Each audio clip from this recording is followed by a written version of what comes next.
men are allowed to marry for 4 women. And the second one is, how can you prove that Jesus was not crucified? Brother, there's two questions. Brother, are you a Christian? I am. Brother, there's two questions. That why does Islam permit a man to have up to 4 wives? Why does Islam permit a man to have more than 1 wife? And second question, how can you prove that Jesus Christ, peace be upon him, was not crucified?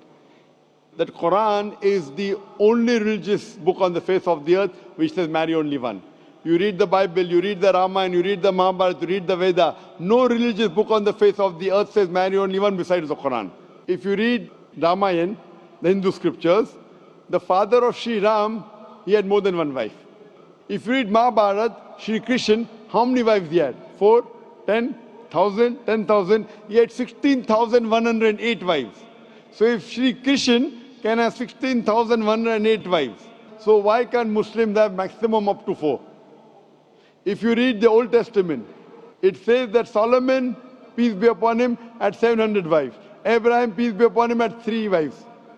So Old Testament tells you can marry as many wives as you want. Same as the New Testament says that you should follow Old Testament. So in Hinduism, in Christianity, in Judaism, you can marry as many as you want. It is later on that the church put a restriction that Christians should marry only one. It is later on Rabbi Benjamin Yehuda passed a synod and say that Jews should marry only one. Otherwise, previously, they used to marry as many as they wished. It is the Indian penal code in India in 1954 that put a restriction and said under the Hindu Special Marriage Act, the Hindus should marry only one. But the scriptures put no restrictions. Let's analyze what does the Quran say. Quran says in Surah Nisa chapter 4 verse number 3, marry women of your choice in 2s, 3s or 4s, but if you can't do justice, marry only one. This statement, if you can't do justice, marry only one, is only given in the Quran and no other religious scriptures. Let us analyze why does Quran give permission for the Muslim men to marry more than 1 woman, maximum 4. The reason is that by nature, male and female are born in equal proportion. But if you ask any pediatrician, he will tell you, the doctor of the children, that the female child is stronger than the male child in fighting germs and diseases. So you have more deaths among the male children as compared to female children. So in pediatric age itself, the females are more than the males. As life goes on, there is death due to wars, due to alcoholism, due to drug addiction, due to accident. In all these cases, more men are dying as compared to females. So today in the world, there are more females as compared to males. In few countries, like India and China, the female population is less than the male population because of female feticide and female infanticide.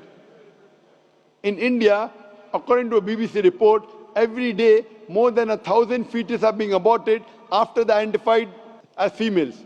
If you multiply this figure by 365, you get a total of more than 1 million fetuses are being aborted every year in India after they are identified that they are females. According to the Tamil Nadu government hospital report, out of 10 females born alive, 4 are put to death. If you stop this evil practice of female feticide and female infanticide in India, even in India, the female population will become more than the male population.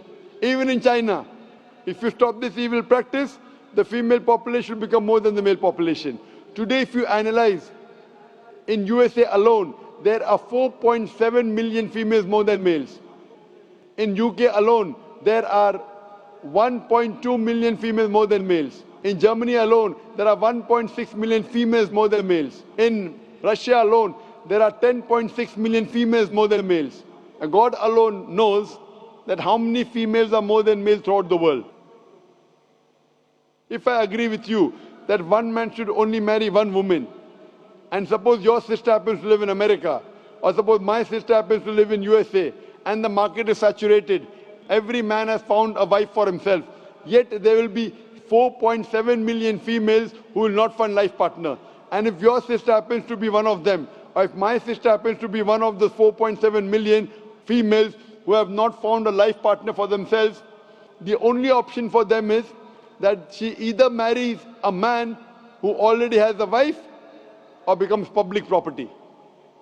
Public property, such a harsh word. It is the most sophisticated word I can use. I cannot use a better word. You know, in America, today the statistics tell us, on average, a man has 8 different sexual partners before he settles down with one. Having mistresses in US is very common. 5, 10, 20, 30, no problem. Having more than one legal wife, it doesn't go down their throat. When a woman is a mistress, she doesn't get her rights. She is dishonored. She is not treated well. In Islam, when a woman becomes the second wife, she gets the honor, she gets the right, she's treated well. Any modest woman, if you ask her, that would you prefer being a second wife of a man who's already married or become public property, they would opt for the first. So Islam has given permission for some men to have more than one wife to protect the modesty of the woman. Coming to your second question. Is it allowed for ladies to marry 4 men? Brother, you're asking counter question, the time is limited. You asked 2 questions, now you're asking a 3rd question. Are you convinced with the first answer? I'm convinced with the first one. MashaAllah, so you're convinced, okay. The brother asked that, is a woman allowed to have more than one husband? If you do that, this problem will be exaggerated more. I mean in Muslims, in Muslims. As it is, women are more than men. If women marry more than one husband, the problem will be exaggerated. Point number 1. Point number 2, if a man has more than one wife and if the child is born, you can easily identify who is the father, who is the mother. If a woman has more than one husband and the child is born, The DNA is still allowed. brother, let me finish the answer, na? You asked the question, was I interfering? Was I interrupting? Yes or no? No. No. So why are you interrupting? After I finish, you can ask, na? I'm a medical doctor. Are you a medical doctor? No. I'm a medical doctor. I know about DNA testing. I'll come to it. Once, if a woman has more than one husband, 2 husbands, and if a child is born, and if he goes to admit in the school, and if the question, who's your father, she'll have to give 2 names. You're talking about DNA testing. I know about it. DNA testing is recent. Was DNA testing there 50 years back? Was it there?